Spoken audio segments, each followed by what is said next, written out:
Salam əziz şagirdlər. Deməli, bir məşğul tənliklər və məsələlər mövzusuna aid olan belə bir sualın izahını verəcəm. Yəni, bu sual artıq yenə də burada, bundan qabaq da bu formada belə bir sualın izahını vermişdim. Nisbətən mürəkkəb sualın izahı idi. Bu da, yəni funksiyasız yazsaq, cəbri üsulla yazsaq, mürəkkəb suallardan biridir. Amma mən bunun funksiya və qrafik üzərindən deyək də, qrafik üzərindən izahını verəcəm. Çünki qrafik üzərindən həqiqətən qrafiki çəkməyi bacarsaz, görəcəksiniz ki, həqiqətən çox asanlıqla həll olunan sual tipidir. Cəbri üsulla xeyli çətin deməyək, amma nisbətən mürəkkəb həlli var cəbri üsuldan. Cəbri üsuldan getməyi də məsləhət bilmirəm bu suala. Və belə deyək ki, bu sual dəfələrlə blok imtahanında istifadə olunmuş sual tipidir. Bu sual deməyək də, yəni bu sualın oxşarı olsa belə, yəni eyni ilə bu formalı sual blok imtahanında istifadə olunub. İndi funksiya ilə bu sualın izahını verim. Birinci növbədə mən x kvadrat çıx 4 funksiyasının qrafikini qurmalıyam. Mən bunların hər birinə, məsələn, y bərabərdir modulda x kvadrat çıx 4 və y bərabərdir m. Bunların hər birinə ayrı-ayrı funksiya kimi baxıram. Çünki bunların hər birinə mən ayrı-ayrı funksiya kimi baxanda və bu funksiyaların kəsişməsi, yəni bu funksiyaların ikisinin kəsişməsi bunların kökünün varlığı haqqında bildirir. Məsələn, tutalım ki, gəl belə deyək. Məsələn, belə bir parabola var, bir də belə bir düz xət var. Bu parabola ilə düz xət iki nöqtədə kəsişirsə, deməli, bunların iki ortaq kökü olur. Məsələn, bu iki tənliyin, tutalım ki, bu y bərabərdir, kx plus b xətti tənliyin qrafikidir. Bu da y bərabərdir, ax kvadrat üstə gəlsin, bx üstə gəlsin, c. Hər hansı bir kvadrat üçədlinin qrafikidir. Yəni, bu hal-hazırda işarə elədiyim, məsələn, işarə eləyək bunu qırmızı ilə, tutalım ki, bax, bu qırmızı y bərabərdir, ax kvadrat üstə gəl, bx üstə gəl, c parabolanın, məsələn, bu qara isə, belə deyək ki, bu qara da kx plus b-nin qrafiki və bunlar iki nöqtədə əgər iki nöqtədə kəsişirlərsə, deməli bunların, məsələn, yaşıl nöqtələr qururam, iki nöqtədə kəsişirlərsə, deməli bunların iki dənə ortaq kökü var deməkdir. Yəni, iki kökü var. Burada da eyni bir şeydir. Yəni, fərqli heç bir şey yoxdur, belə deyək. Məsələn, tutalım ki, əgər x kvadrat çıx 4 və y bərabərdir m. İki dənə funksiya kimi baxıramsa, mən funksiyanın üzərində iki dənə qrafik çəkəcəm. Və qrafiki çəkək. Deməli, birinci növbədə mən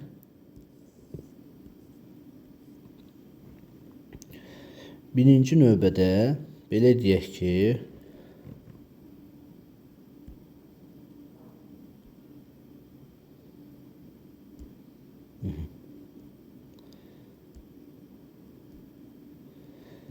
belə x kvadrat çıx 4x, x kvadrat çıx 4-ün paraboladır. Parabolanın qrafikini quraq. Burada siz modul görüb ona yanılmayın. Yəni, sadəcə birinci biz modulsuz baxaq. X kvadrat çıx 4 kimi modulsuz bu parabolanı grafikin üzərində quraq. Sonra onu modula salanda nə dəyişir ona baxaq. Deməli, x kvadrat çıx 4. Təpə nöqtəsini qursam, m bərabərdir. Mənfi b bölünsün 2a düsturundan. Natamam kvadrat tənlikdir. B əmsalı 0 olduğu üçün elə 0 bölünsün 2, bu da elə də 0. Yəni, bir təpə nöqtəsi 0-a düşdü. Məsələn, təpə nöqtələrini başqa rəngdən göstərirəm. Görərsiniz deyə, bir təpə nöqtəsi düşdü 0-a. Bu arada da bilin ki, bu y, bu da x-indir. Sonra 0-ı gətirib burada yerinə qoysam, x kvadrat çıx 4-də y üzərində nöqtəni alıram. 0 çıxılsın 4, mənfi 4. Saysam 1, 2, 3, 4. Mənfi 4. Mənfi 4 isə Deməli, oldu. Digər təpə nöqtə. Tənliyin kökləri bəs nədir? Tənliyin kökləri x kvadrat çıxılsın 4 bərabərdir 0. X kvadrat bərabərdir 4. X bərabər plus minus 2. 1, 2 və 1, 2. Deməli, -1, -2. İndi parabolanın mən qrafikini qursam, parabolanın qrafiki necə keçir? Parabolanın qrafiki tutalım ki, buradan başlayır, gəlir 4-dən keçir, bir də 2-dən keçir.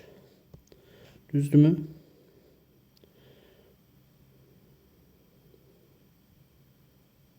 İkidən keçir, nöqtələr, qollar. 2-dən, -2-dən və bir də təpə nöqtədə -4-dən keçir. Yəni parabolanın biz qrafikini qurduq, amma burada bir məsələ var. Biz unutmayaq ki, bu parabolanı, bu hissəni təmizləyim. Biz unutmayaq ki, bu parabolanı biz modulun içərisinə salanda, x kvadrat çıx 4 görürsünüz ki, burada modulun içərisinə salanda, bir dənə düşünək. Sən burada, məsələn, y bərabərdir modulda x kvadrat çıx 4 ifadəsində elə bir x ədədi tapa bilərsən ki, y mənfi olsun, tapa bilməzsən. Yəni, bu gördüyümüz tənliyin mənfi qiyməti yoxdur. Mənfi qiyməti yoxdur. Yəni, hamısı, belə deyək ki, 0 və müsbətdir qiymətlərin hamısı. Mənfi qiyməti yoxdur. Mənfi qiyməti olmadığı üçün bu parabola modulun içərisinə düşəndə bunun aşağı hissəsi, bax, indi göstərirəm.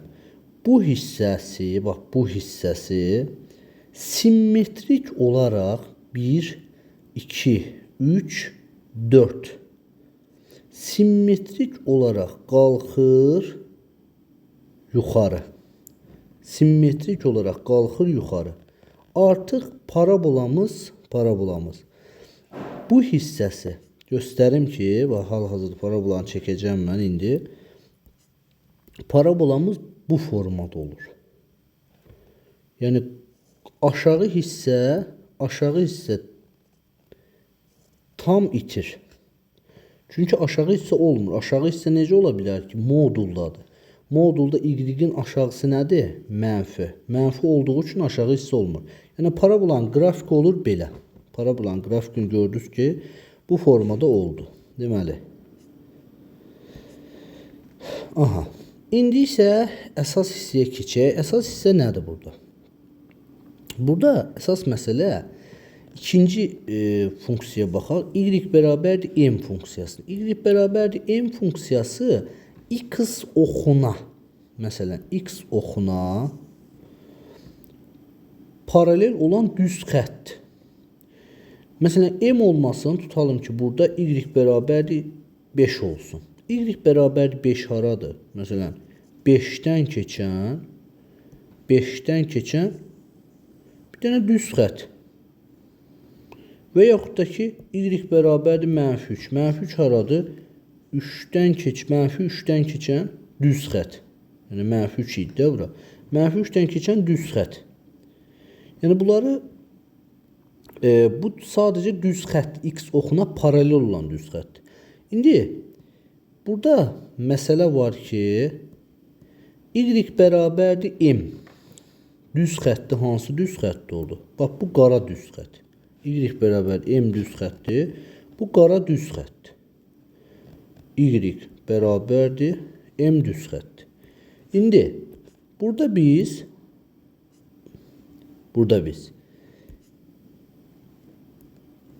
artıq tənliyin həllərinə, yəni verilən şərtlərə baxa bilər. Məsələn, birinci şərtdə tənliyin həqiqi kökü yoxdur. Tənliyin həqiqi kökü, mən bayaq nə dedim? Əgər bu iki funksiyanın qrafiki kəsişdiyi nöqtəyə baxsaq, məsələn, tutalım ki, məsələn, mən burada saxlayıram xətti. Xətti burada saxlayıram. Əgər xətti mən burada saxlamışamsa, bura baxsaq, neçə nöqtədə kəsişir? 1, 2 nöqtədə kəsişdi. Deməli 2 dənə həlli var. Və yaxud da ki, mən bu düz xətti götürürəm, gətirib qoyuram bura. Düz x oxunun üzərinə. X oxunun üzərinə qoyuram. Burada neçə dənə həll olur? Artıq burada görürsən ki, 2 dənə həlli oldu. Harda oldu həlli? Bir burada, məsələn, bir burada oldu, bir də burada. Buradan belə çıxır ki, biz artıq bu həlləri, yəni 2 dənə funksiyanın qrafikinə görə artıq həllərə baxa bilirik. Ki, neçə həlli var. Məsələn, tənliyin həqiqi kökü yoxdur. Tutalım ki, mən bu düz xətti gətirib sıfırdan da aşağıya. Gələk bu xətti yaşıl xətt eləyək. Daha rahat görə biləsiniz deyirəm. Məsələn, sarı xətt eləyək. Məsələn, bax, bu sarı xəttə baxın, fikir verin sarı xəttə. Belə bir sarı xətti y bərabərdir m. Deyək ki, düz xətt. Bax, bu sarı xətt tənliyin həqiqi kökü olmaması üçün sıfırdan aşağıda olmalıdır ki, çünki parabola ilə bu gördüyüm x kvadrat çıx 4 parabolasından heç yana toxunmadığı hissə haradır? Sıfırdan aşağı. Deməli, mən bilirəm ki, artıq m, deməli, burada m kiçikdir 0 həllində, yəni görürsünüz də, bu m düz xətti harda bu parabola ilə kəsişmir, ümumiyyətlə ortaq nöqtəsi olmuş, sıfırdan aşağıda. Xəttə baxın, sıfırdan aşağıda. Yəni m-in sıfırdan kiçik qiymətlərini. Həqiqətən də məsələn, burada modulun yerinə sən gətirib -1 qoysan və ya -2 qoysan, ümumiyyətlə mənfi hər hansı qiymətli mənası var? Yoxdur. Deməli, tənliyin həqiqi kökü bu hissələrdə yoxdur. Sonra, ikinci şərtdə, tənliyin 2 həqiqi kökü var. İndi sarı xəttə bax. Sarı xətt 2 həqiqi kök olması üçün, baba, 4-dən yuxarıda. Hara qoysan da bu xətti, yəni bu parabolanın qolları uşaqlar, yəni düşünməyin ki, burada bitir. Parabolanın qolları bu formada sonsuza qədər uzanır, gedir. Yəni haradasa parabolanın qolları bitmir. Yəni onu düşünməyin. Ona görə mən sonsuza qədər yaxşı bunu uzaldıramsa, bu xətti də mən o parabola ilə izləyib yuxarıya qaldırsam, harda qoysam bu m xəttinə, hara düz xətti hara aparıb qoysam, parabola ilə 2 dənə ortaq nöqtəsi olur. Məsələn, 1 nöqtə, 2 nöqtə. Hara kimi? 4-ə kimi. 4-dən yuxarıda. 2 dənə ortaq nöqtəsi var hər yerdə. Yəni, birinci şərti tapdım ki, mən m düz xətti, m tənliyi deyək. Deməli, 4-dən böyük qiymətində tənliyin 2 kökü var. 4-dən böyük qiyməti tənliyin 2 kökü var. M böyükdür 4. Bir də harda, bax, mən bu düz xətti gətirirəm düz 0 üzərinə. İndi burada baxsan, burada da artıq, məsələn, 1 və 2. 2 kökü oldu. Çünki qrafikdən harda kəsişdi? 2 yerdə kəsişdi. Deməli, 2 kökü oldu. Artıq sən deyə bilərsən ki, m-in 0 qiymətində də tənliyin 2 həqiqi kökü var. Aydın oldu yəqin ki, yəni funksiyanın qrafikini qura bilsən, artıq sual mürəkkəb sual tipindən çıxmış olur. Sonra keçdik. Tənliyin 3 müxtəlif həqiqi kökü var. İndi yenə də mən funksiyanın qrafikini götürürəm. Belə deyək ki, bunların hamısını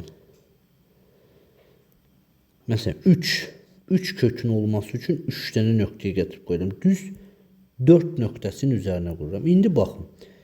1 4-də, bir qolun sağ hissəsində, bir də parabolanın qolunun sol hissəsində 3 dənə yerdə, yəni üst-üstə düşdü. Bax bura baxın. 3 dənə nöqtədə düz xəttlə parabola kəsişdi. Yəni toxundular bir-birinə. Ortaq nöqtəsi oldu. 3 dənə nöqtədə. Deməli hansı nöqtədə m bərabərdir? M bərabərdir 4 nöqtəsində tənliyin 3 müxtəlif həqiqi kökü oldu. İndi mən bu düz xətti 4-dən aşağıya, 0-dan yuxarıya keçirsəm, baxın, 0-dan yuxarıya, 4-dən aşağıya keçirsəm, bax, məsələn, qoyuram bura. İndi fikir ver. 1, 2, 3 və 4. 4 nöqtədə artıq funksiyanın parabola ilə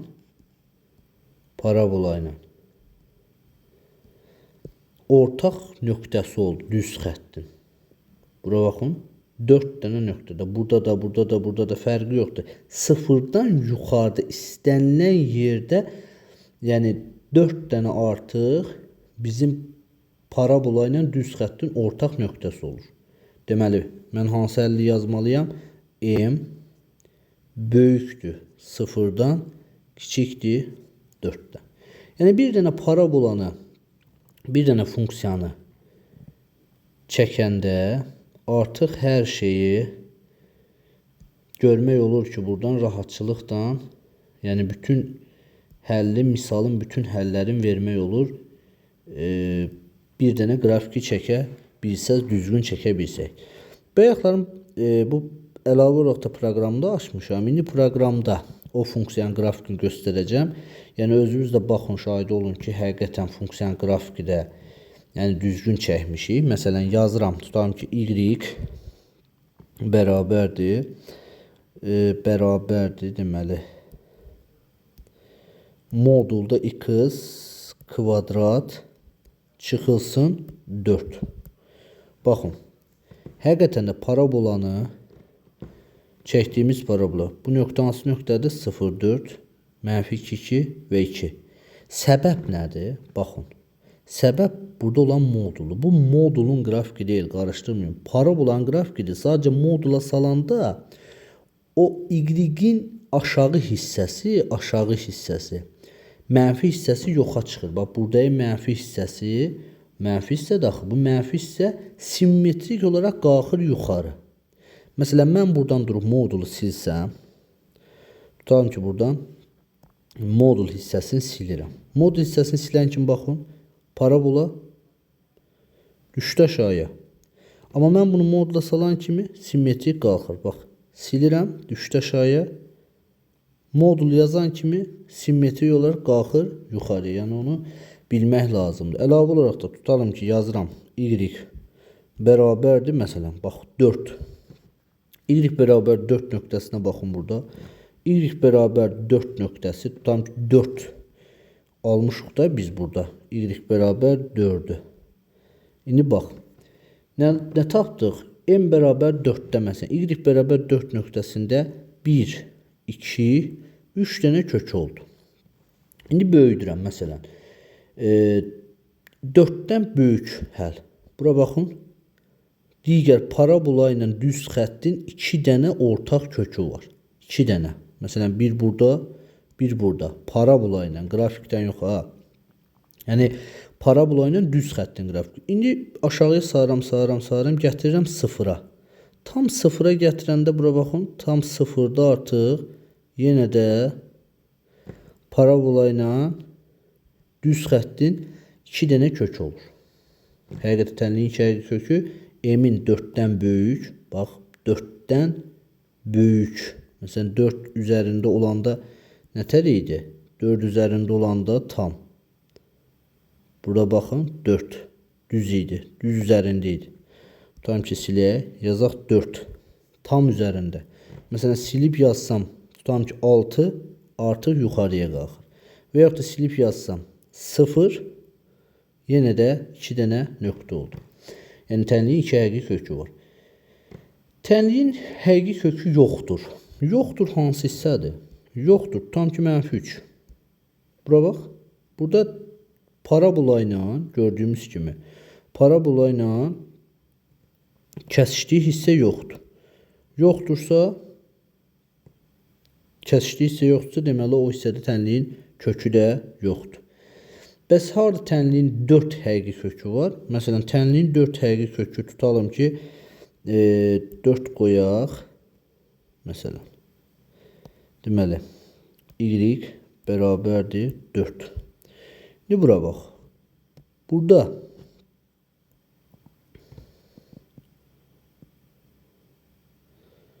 deməli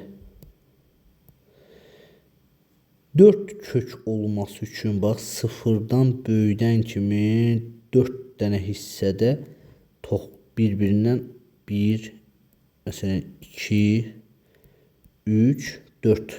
4 dənə nöqtədə kök olur artıq.